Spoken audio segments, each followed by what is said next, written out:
Mabuhay! Welcome po sa HowToGreatFilipinoFood.com. Ngayon po, magluluto naman ako ng ginataang munggo o minatamis na munggo. Ito po ang ating mga pangunahing sangkap. Yung aking po munggo, binabad ko po siya ng overnight para mabilis po siya maluto. Tapos po, in-strain ko lang siya, tinanggal ko na yung tubig. Kailangan din natin ng coconut milk, fresh milk, condensed milk, malagkit na bigas, brown sugar, at vanilla powder. So, punta na po tayo sa aking kalan. Mag-i-start na po tayo. Mainit na po yung aking wok. Ang first step po natin, tutustahin po natin yung ating munggo.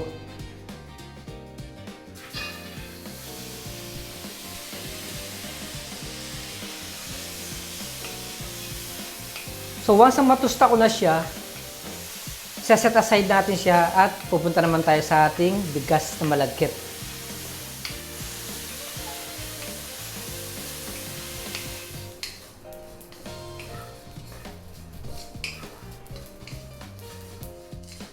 Ayan po guys, toasted na po yung ating munggo.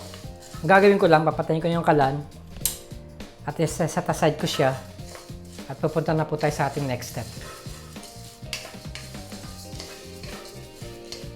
Hinugasan ko lang po sandali yung aking wok at naitabi ko na yung ating munggo. So ngayon ilalagay ko na yung ating bigas na malagkit. Hinugasan ko siya ng 4 na beses para siguradong malinis siya. Tapos po, maglalagay na ako ng gata. Lahati lang muna. Once na kumulo po siya, kailangan po continuous na ang inyong paghahalo para hindi po siya dumikit or masunog. At mamaya po mag-a-add pa rin tayo ng kakang gata at ang gatas, asukal at vanilla. So ayan po, medyo half cook na yung ating malagkit. Gagawin naman po natin ngayon, ilalagay ko na yung ating brown sugar.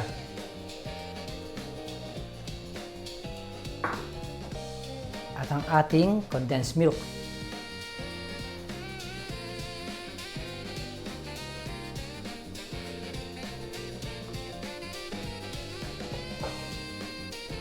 Ilalagay po ako ng fresh milk.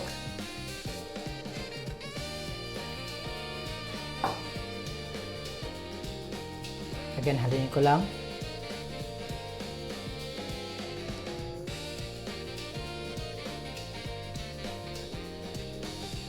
So, hintayin lang natin siyang kumulo at malusaw na yung ating brown sugar. Tapos po, ilalagay na po natin yung ating tinoasted na munggo. Ngayon naman po, ilalagay na po natin yung ating munggo. Importante po, kailangan continuous ang inyong paghahalo or else masusunog po siya. Ngayon, hinaan ko lang sandali yung apoy. Lalagay ko na yung ating munggo. Ang ibang style po ng pagluluto nito, inudurog pa nila. Ako hindi na po. Kasi malambot din naman yung aking munggo, gawa ng binabad ko siya ng overnight.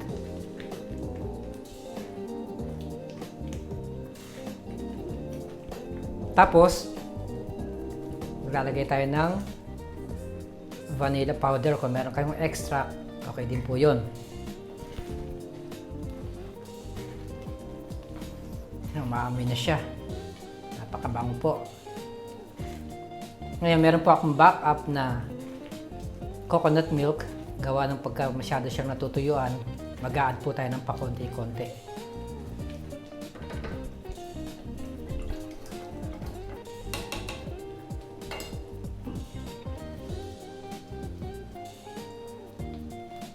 So mag-a-add ako ng pakonti-konti hanggang sa totally na maluto po yung ating munggo at ang malagkit na bigas.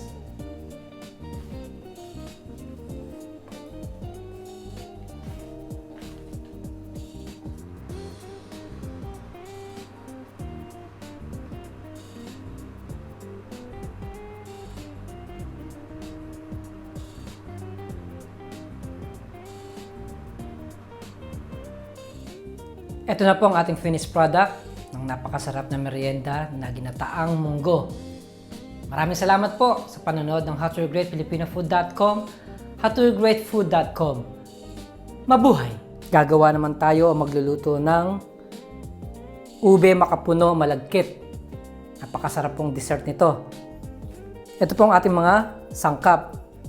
Yung aking pong glutinous rice or malagkit na bigas, binabad ko na po siya ng overnight. Siyempre, hinugasan ko siya ng 2 beses. Tapos po, meron tayo rito makapuno. Gagamit tayo ng brown sugar, 500 ml ng fresh milk, at yung nabili ko po na kondensada, ube makapuno sa supermarket. Ito po ang ating gagamitin. Mag-i-start po tayo na lutuin yung ating malagkit na bigas. Mag-i-start na po tayo magluto ng ube makapunong malagkit. Sa akin pong wok, sa akin lutuan. Bukas na rin po yung kalan. Uunahin po natin yung ating fresh milk.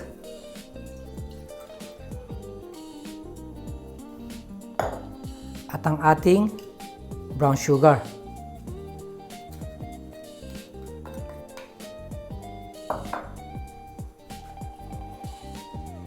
Lulutuin ko lang siya ng mga 3 minutes. Tapos po, i-add na po natin yung ating binabad na malagkit. Ayan po, kumukulo na po yung ating fresh milk. Nakasama ang ating brown sugar. Lalagay na po natin yung ating hinugasan na malagkit. Dahan-dahan lang.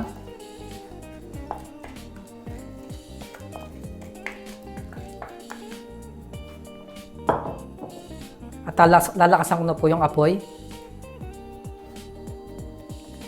This time, lulutuin natin siya ng mga 15 minutes. Kailangan lang po, time to time, hahaluin natin siya para hindi po siya dumikit.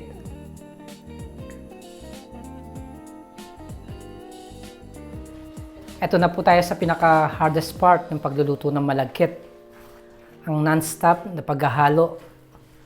Kung hindi, masusunog po ang inyong niluluto na malagkit na bigas.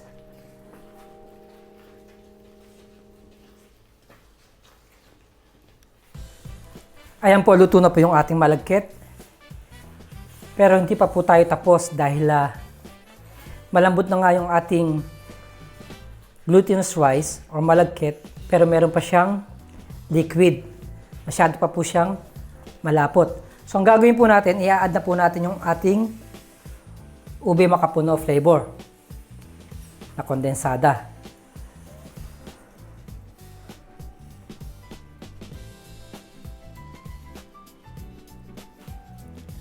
Again, nahaluin uli natin siya at lulutuin ulit for another 15 minutes. Kailangan po nasa low heat lang kayo. Pagkatapos po niyan, transfer ko na po siya sa isang lalagyan. At pagka-transfer po nito, magluluto naman tayo ng latek na pang-toppings. Ngayon naman po, magluluto naman tayo ng latek. Itinabi ko na muna yung ating nilutong malagkit.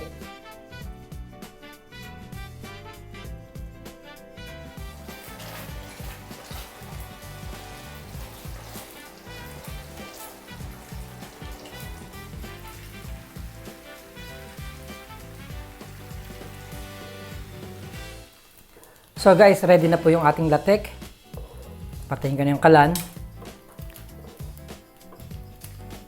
Gagamit lang po ako ng strainer. Kailangan i-discard ko po yung oil. Kukunin lang natin yung coconut na ating niluto.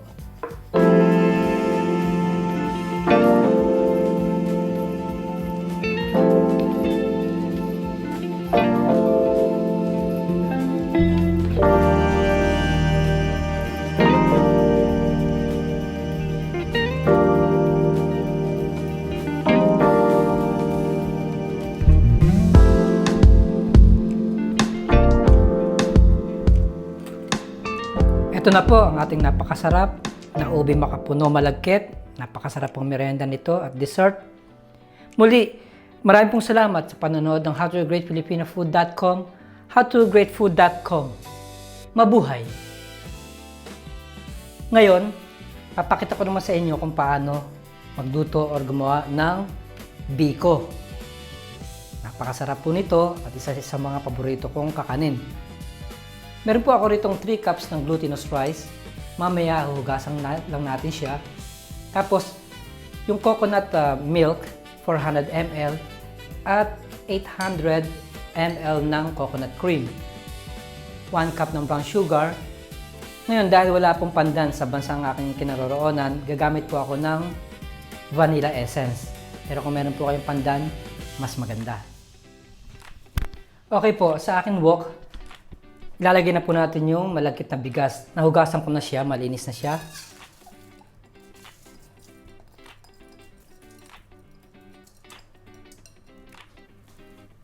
Tapos po, ilalagay na po natin yung ating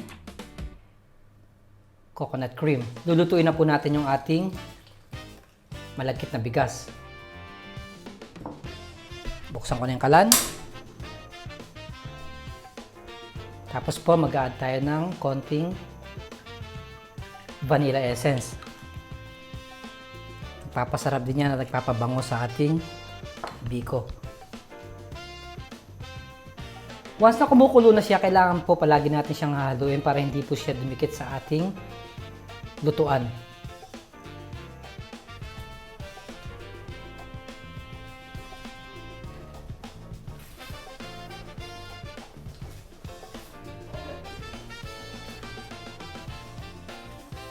Ayan po, luto na po yung ating malagkit. Ang gagawin lang natin, set aside ko siya. Tapos po, gagamit ako ng panibagong pan para lutuin naman natin yung ating coconut milk at ang brown sugar.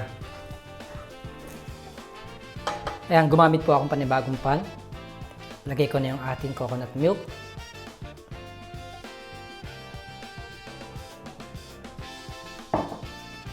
Ganon din ang ating brown sugar. So, lalakasan ko ng konti yung ating apoy. Hintayin natin siya makaramelize. Tapos po, sasali na po natin yung ating malagkit.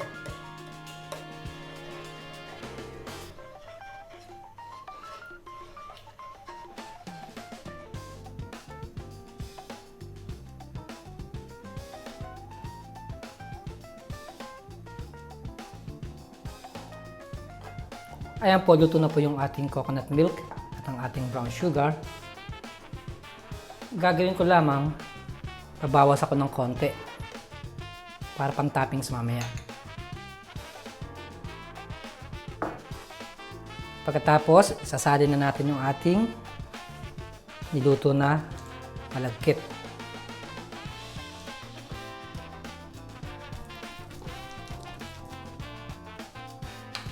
Again, hahaluin ko uli siya. Lulutuin lang natin siya siguro ng mga 10 to 15 minutes.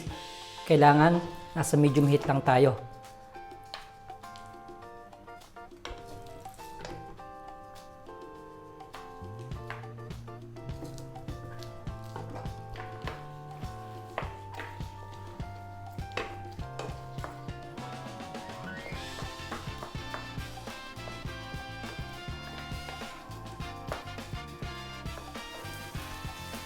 Luto na po yung ating biko. Pwede na po siyang i-transfer sa isang lalagyan. Patayin ko na yung apoy.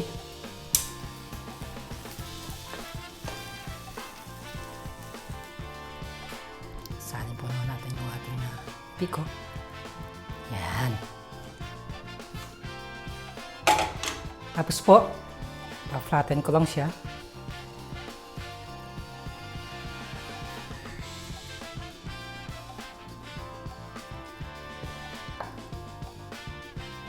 At ilalagay na natin yung ating caramel.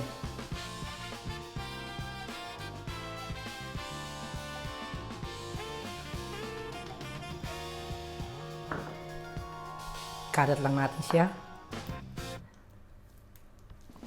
At ready na po ang ating Bicol recipe.